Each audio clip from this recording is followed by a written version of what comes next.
And you people know that Rabbi BARKER and the beard of wisdom does not fool around or mince words. So what we're going to do is we're going to get right down to the heart of the matter. Rabbi BARKER and his man boobs are going to call up the TSA and ask the following questions. Question number 1. How much cash can I carry on a plane in case my credit card doesn't work when I get to the Philippines? Question number 2. We'll be gone for at least a year for different dive sites to make YouTube videos.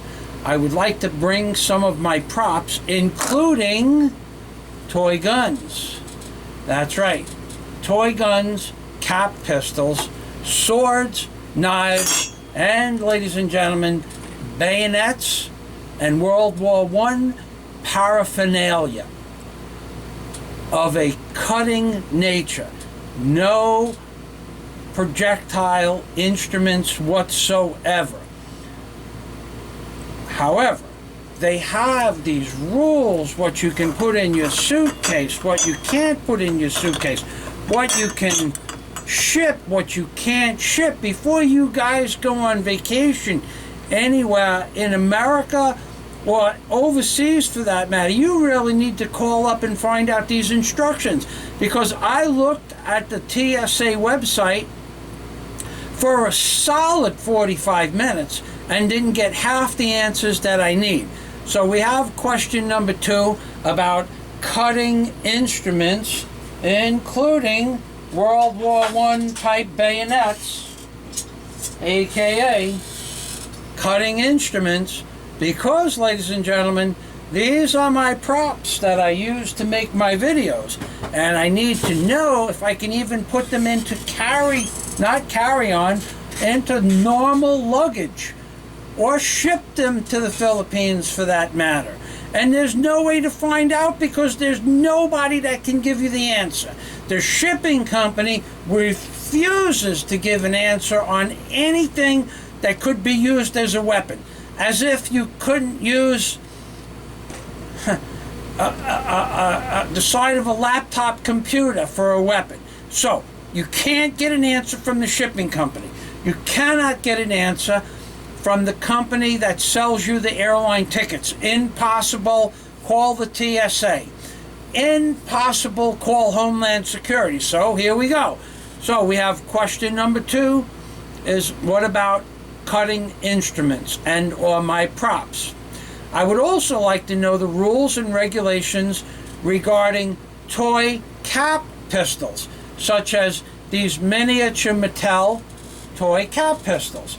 Now, this is a legitimate question because I have several different types of cap pistols that I use for props, and I want to know if I'm allowed to bring a Mattel toy cap pistol into my baggage, not carry-on. But the freight company does not know the answer. Neither does the airline. So hopefully this TSA agent will know the answer to cap pistols for props to do videos in the Philippines.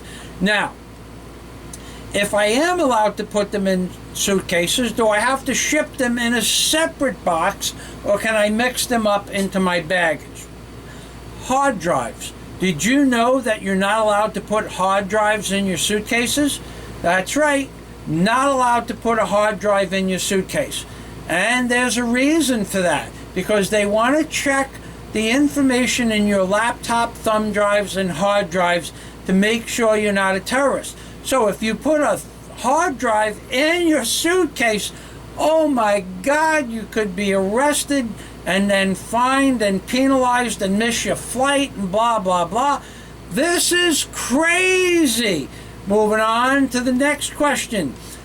If I put them in carry-on, what happens? But I already know the answer to that, I believe, but I got the answer from none other than the freight company and or the ticket agent that wasn't really sure where to put the hard drives. So, now we have camcorders. certain camcorders can be left inside your carry-on baggage, but not your suitcases. Don't put laptops and don't put camcorders in your suitcases. Now, the next question would be the antique swords. What about a personal machete? I'm a landscaping contractor. I have a preference for machetes. I built my own machete years ago. I would like to take my machete to the Philippines in my suitcase, not my carry-on. I'm not going to bring the machete onto the aircraft, promise. Now, if I choose not to go through the x-ray machine, should I get to the airport earlier? I don't know the answer to that question. It doesn't appear on any of the websites. Is it okay to wear shorts? One airline person said it's not proper to wear shorts, but it's proper for a woman to wear shorts, but not a man. Imagine that. Now, if I decide to give up my American citizenship so I don't have to pay for Obamacare, do I do that before I go to the Philippines or after? Well, how do I start that process? He probably will only be able to give me the answer. So those are the questions that I'm going to ask the TSA agent on June 18th, 2013. And right now I'm going to press redial, and here we go.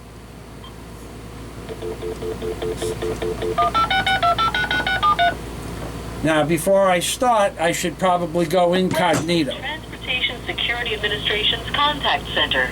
TSA now offers information in multiple languages. Please remain on the line for additional information. Your call may be monitored or recorded for quality purposes. Oh, they got a lot of rules. They have a lot of rules. If you are calling to report a specific security threat, please press 2. Security specialists may only be able to assist callers in English. For information in Mandarin, Arabic, French, this crap goes on forever. Punjabi, Russian, 15, 20 minutes to get through to the operator before. And then they got disconnected. Thank you for contacting TSA. Please listen carefully as our menu options have changed. Extensive TSA information, travel tips, and forms are available online at www.tsa.gov. The website includes a list of permitted or prohibited items. If you are calling to give us feedback about your screening experience, please visit TSA's blog, which can be accessed at everything but the telephone number to get to an actual agent using the Talk to TSA link at the bottom of the homepage. For prohibited items and other TSA travel tips, including ID requirements and the rules for traveling with liquids, gels, and aerosols, press 1. For information related to TSA pre-check expedited screening, press 2. For information on the TSA claims process, press 3. For information related to the Transportation Worker Identification Credential (TWIC) program, press 4. To get the phone number of the TSA Customer Support Manager who provides service to a specific airport, press 5. For issues related to problems obtaining a boarding pass or the federal watch list, press 6. To hear this menu again, press 7. For all other inquiries, please stay on the line for the next available customer service representative. So you have to listen to all of that stuff in order to get through to an agent. Thank you for calling the TSA Contact Center. My name's Eric. Now, please the spelling of your first and last name. My first name is spelled Michael, M as in Mary, Ichael, and my last name is Fazio, F as in Frank, A as in Alpha, Z as in Zebra, I as in Indigo, O as in October, Fazio. Thank you. You're welcome, Eric. Let's provide a phone number. Thank you. Would you like to provide a phone number just in case we're disconnected? We'll call you back. Certainly. My telephone number is 305-453-4538. Thank you. How can I help you today, sir? Okay, one of my first question is, will it be okay to record this conversation so that I can remember what the conversation was said in the conversation? Oh, yes, sir. Okay, thank you, Eric. Okay, what I do is I make videos for YouTube, and I plan on having an extended stay in the Philippines. Now, when I get on the plane, I've never been out of the country before, and I have a passport that's still good for 5 more years, but I would like to take some cash with me, a small amount, just in case my credit card doesn't work when I get off the plane. And I wanted to know, what do you consider a reasonable amount of cash? Would it be $500 or $1,000? That's not going to throw up any red flags, correct? Yeah, on that, if it's a domestic flight, we don't have any cash limits on that, but if it's an international, there's a limit on that. And I believe, just give me one moment here, I believe it's 10,000 or more. I just want to double check if you don't mind here. Thank you. Just give me one moment. Sorry about the wait. That's not a problem. I have nothing else to do for the rest of the day.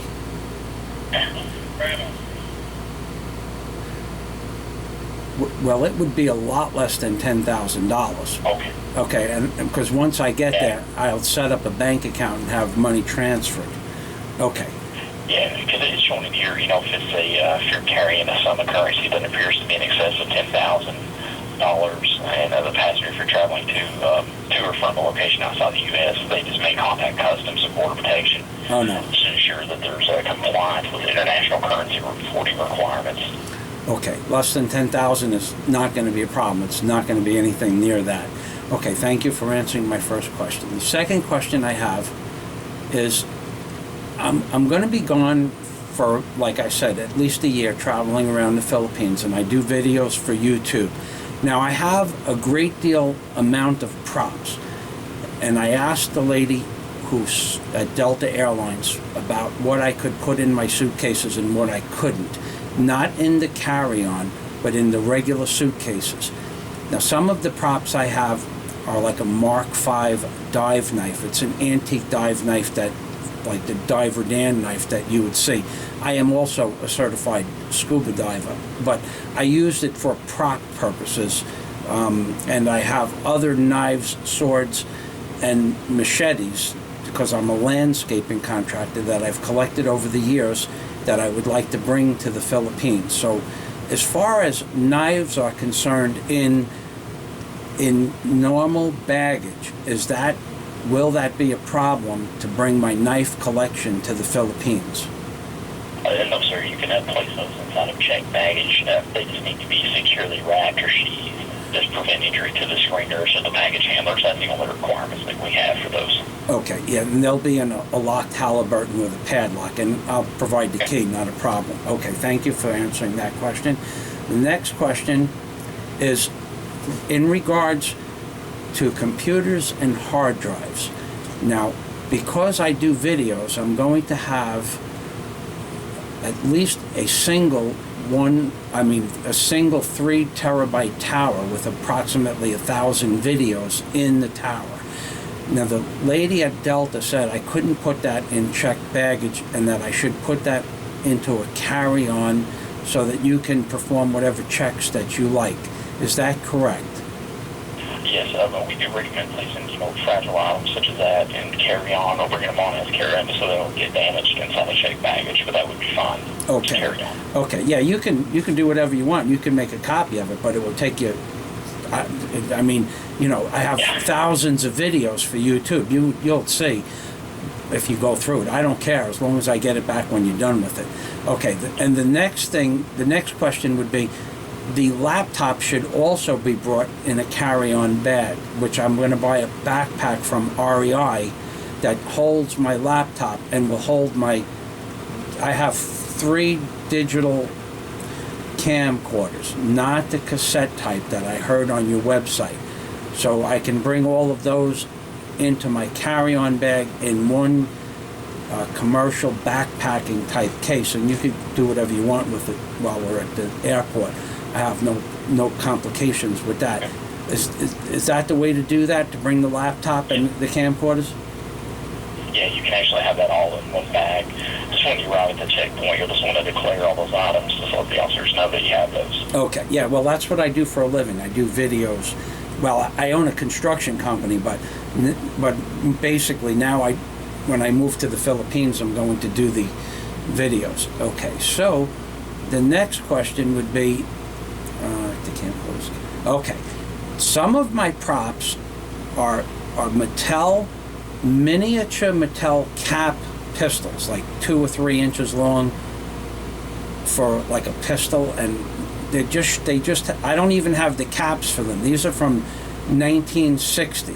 Now, in today's world, with all this crazy stuff that's going on, is that going to be a complication? Because I'll just leave them here in America to take, and that would be in checked baggage once again. Yeah, even though it's in checked baggage, or it's a replica, even though it's not a real firearm, a working firearm, it would still have to be treated as one. They would want it to be in a locked hard-sided case or container, and you would actually have to declare it at the airline ticket counter. Well, I can't. Declaration tag on it. Okay, well, the Philippines has regulations that you cannot bring a pistol or any projectile weapon into the Philippines, so they don't go in any bags. They're gone. That issue is all cleared up now. Okay. Okay. If I choose not to go through the X-ray machine, do I need to get to the airport earlier than normal? No, on that one, we just recommend just a standard 2 hours prior. Okay. Departure, just allow time for screening, which is, I believe it's 3 hours for international. Okay, so once I go to the Philippine consulate in New York City, because I'll be leaving from New York, although I live in Florida, I have to drop off my belongings there, then I live 2 minutes from Kennedy Airport, 2 hours minimum to go before that, and we're good to go. And I think that answers my last question. Oh, I would like to know, can I wear shorts, like regular, khaki shorts on the airplane? Because I get warm relatively easy. I'm a big guy. Is it okay to wear shorts on the plane? Yes. Yeah, that is fine. Okay. Okay, then you've answered all my questions, and very professionally, I might add. Okay, do you have any questions? I'll be happy to answer them. On that, I'll just make sure, just when you're traveling, just make sure any liquids, gels, aerosols, things of that nature, just make sure they're in containers, 3.4 ounces or smaller, placed in a quart-size bag as carry-on. Yes, I heard your 3-1-1 rule. I went through the website as best I could and listened to the phone prompts. I'm not going to carry anything with liquid in it at all, nothing. Okay. And that's pretty much it, Eric. I think I'm going to just say thank you very much for your assistance, and I hope that you have a great day. You too, sir. Thank you. Bye-bye. Okay, good afternoon. Okay, so there you have it, ladies and gentlemen. I can take off my incognito. I don't want to know. And so, you see, they're basically very, they're very courteous. And that man, if I remember correctly, was the gentleman who helped me with another question last year, but I didn't have all my questions in order last time, so some of the questions I have answered already. I didn't ask him again, and the one about the cash especially, I didn't know what the maximum amount of money for the cash was, but I'm only going to carry $500 or $600 in my pocket. But so if you need to call up the TSA, and that number is, I'll give you the number. It is, and if I could see it, it is 1-866-289-9673. That's 866-289-9673. If you get the number from the airlines or the number from the freight company, which I have had 4 different numbers today before I found this number to be the right and or correct telephone number, they all give you the wrong number. It took me to go to the TSA website by Googling TSA assistance or TSA customer service in order to get that telephone number. So with that, I bid you adieu, ladies and gentlemen, and far be it from Michael Fazio to want to attract attention at the airport. Well, ladies and gentlemen, thanks for watching. This is pretty much a normal video, and you know it's normal because Mr. Obama He was riding on the dick of doom. That's right. And when Mr. Obama is riding on the dick of doom, ladies and gentlemen, you can rest assured that three things are going to happen. That you're going to start moving a little bit faster because, ladies and gentlemen, if you don't have to move it fast and Mr. Obama's behind on the dick of doom, the possibility exists that he's going to make you bend over and give you the change that you've all been waiting for. Because, ladies and gentlemen, he's a good Obama. He's a good Obama. He's got a drone bomb. Look at Mr. Obama. He's got his own personal drone bomb. That's right. And he has the drone bomber for the Canon. He has the drone bomber for the Sony. He has and a new addition to the Obama Dick of Doom. We have the Scum Bomber. The Scum Bomber Dick of Doom. That's right, ladies and gentlemen. She's not just the Dick of Doom anymore, ladies and gentlemen. She's the Scum Bomber. That's right, the Scum Bomber. When the scum hits you high like a big pizza pie, it's Scum Bomber. It's Scum Bomber. When the moon shines all night and the scum hits your eye like a big pizza pie, it's Scum Bomber. It's Scum Bomber. Ladies and gentlemen, it's the newest addition to my series of props and craziness on YouTube. It's not just a Dick of Doom anymore. That's right, ladies and gentlemen. It's a Scum Bomber. That's right. You kind of check that out by Googling a Scum Bomber, and it will bring you to my new video series, which has a lot to do with the Rabbi Jew Barker and the Beard of Wisdom. Because before you get on a plane, you should check out the rules and regulations. Because when you go to the TSA website, you are going to be amazed at all of the things that you have to read, than the things that are not on the website. Oh my God! I spent 2 hours on the website and listening to the phone props, like the 311 rule. You can only bring small things, 2 or 3 ounce containers of medication or drinkable fluids. Less than one quart baggie filled up. I guess you could fill it up. I have no intention on bringing any liquid whatsoever because, ladies and gentlemen, far be it from Rabbi Jew Barker and the Beard of Wisdom to want to attract any unnecessary attention. That's right, ladies and gentlemen. You heard it here first. And thank you very much for watching my crazy videos and my normal videos. And this is the instructional video. And you know she's an instructional video because I just to tell you how to see the newest series by Hoodwinked by an Angel into the Scum Bomber series. That's right. When the scum hits you like a big pizza pie, it's a Scum Bomber. It's a Scum Bomber. That's right, ladies and gentlemen. That's right. That's right. And there's the skull and bones on the $1 bill. Because, ladies and gentlemen, we have been hoodwinked by an angel. And a God day to everybody. That's right.